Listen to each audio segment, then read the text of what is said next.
by foot is the bitter and bloody story of the advance on Iwo Jima, whose 8 square miles cost 4,100 American lives and total casualties of 20,000, half as many as all previous marine operations in the Pacific combined. Few prisoners were taken in the 27-day struggle, but take it they did, to their everlasting glory. The blood-soaked volcanic ash will live forever as their monument. It was called Operation Detachment at the time, late in the Second World War, with the American military and even the people beginning to come to grips with a possible full-scale invasion of Japan, a battle that most military commanders of the era were convinced would be horribly bloody.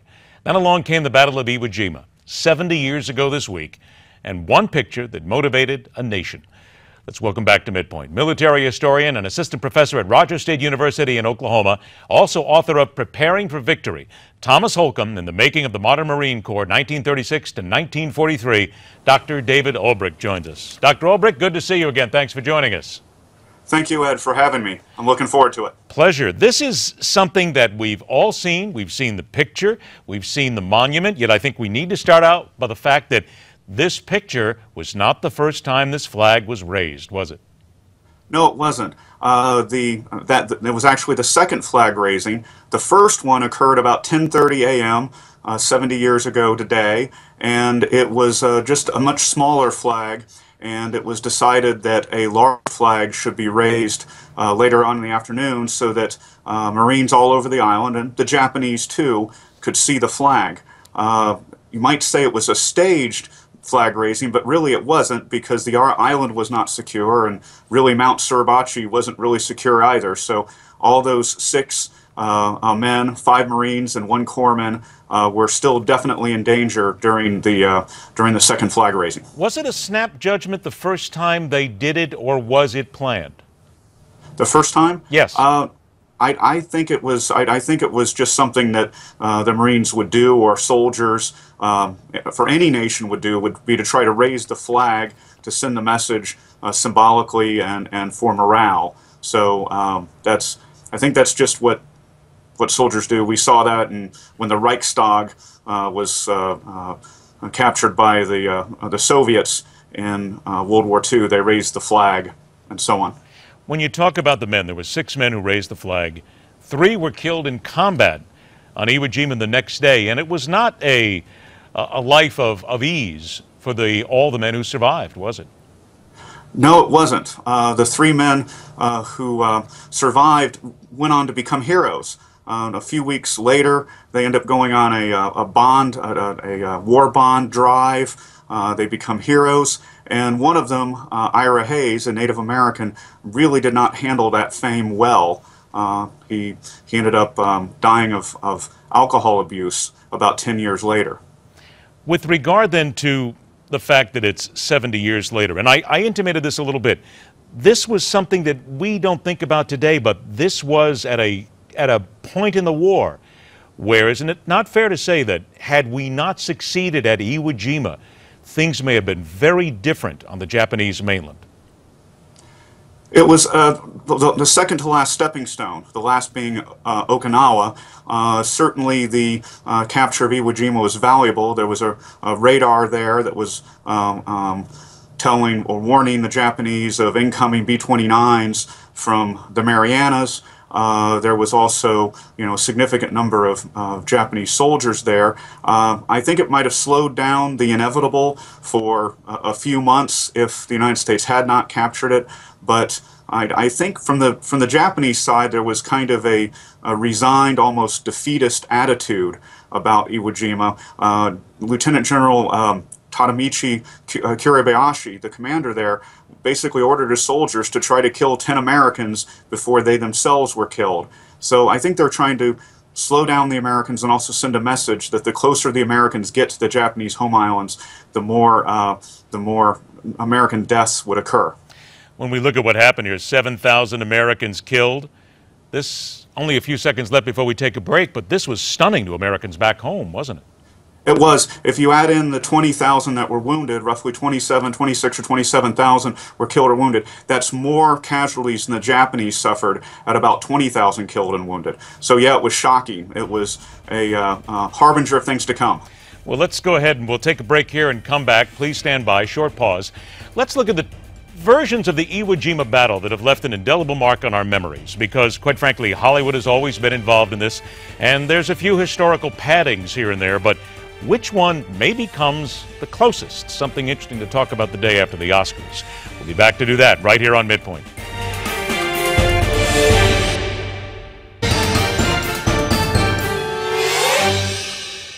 From the Hollywood perspective, it's not always about what you see in getting history correct. Let's welcome back to MidPoint military historian, assistant professor at Rogers State University in Oklahoma, Dr. David Ulbrich. Dr. Ulbrich, let's continue talking about the Iwo Jima flag raising, if you will, the Battle of Iwo Jima. Let me first go to the John Wayne one, because, I mean, let's face it, it's been around for so many generations now. It was really the first one where it was looked at, where it was examined. How close did they get it? I think that there are more good things, more accurate things in The Sands of Iwo Jima, which appeared in 1949 and starred John Wayne. I think there are more good things and positive things than negative or inaccurate things. Certainly, you have the stereotypical characters there. John Wayne is the hard-bitten, relentless sergeant, and then you've got the various members of his squad. Some are effective fighters, others aren't.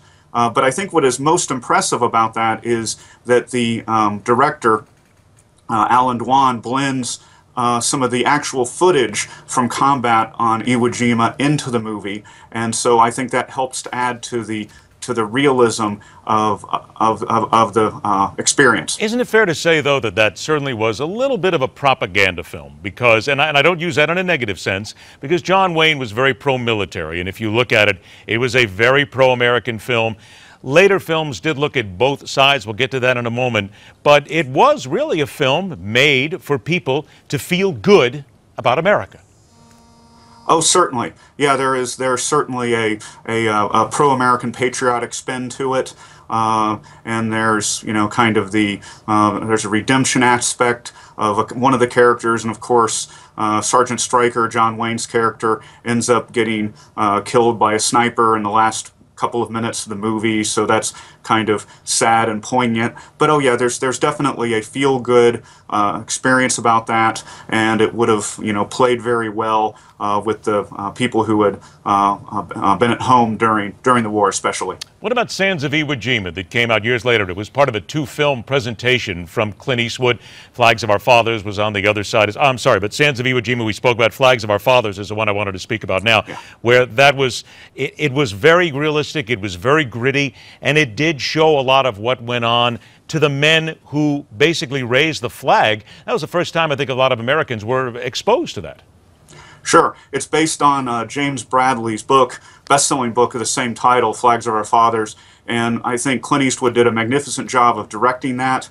It really gives people an entry into the human condition and the human experience, particularly of those 6 men who raised the flag. I think it has lots of value above some of the war footage, the combat footage. I think it really gets to what happened to particularly Ira Hayes after the war, where he goes through great, I guess, PTSD, just depression. He slips into alcoholism. He can't hold down a job. And I think that is poignant, especially in terms of a lot of the veterans that are coming home from the Middle East in the last few years. They are also trying to readjust to civilian life. I want to point out, too, that the other movie I was thinking of was Letters from Iwo Jima, which was taken from the Japanese perspective, and it was a wonderful pair of films, the way they put everything together from both sides. Just a few seconds left. I just wanted to ask and get your opinion. Did you see American Sniper? Yes, I did. What did you think? I thought it was, again, there was many more good positive things than negative. I think there's really 3 stories there. There's the story of him going into combat, Chris Kyle, played by Bradley Cooper. There's also the story of his interaction with his family, and then there's the story of how he comes to grips with his experience. I think that is very compelling. The cold sweats and the lack of sleep and a variety of other things. The paranoia driving cars just down the streets in the United States. I think that it's an important movie because it does shed light on the experience of veterans coming home after serving our country in Iraq or Afghanistan. Indeed it does. I want to remind everybody that your book is called Preparing for Victory, Thomas Holcomb and the Making of the Modern Marine Corps, 1936 to 1943. David Ulbrich, thanks so much for joining us. I'll look forward to our next time. Thank you, sir. All right. Good part of America has been recently locked in a battle with Mother Nature, and what some people did in seeking to prove they cannot and will not be defeated was rather hard-headed. It's next, right here on MidPoint.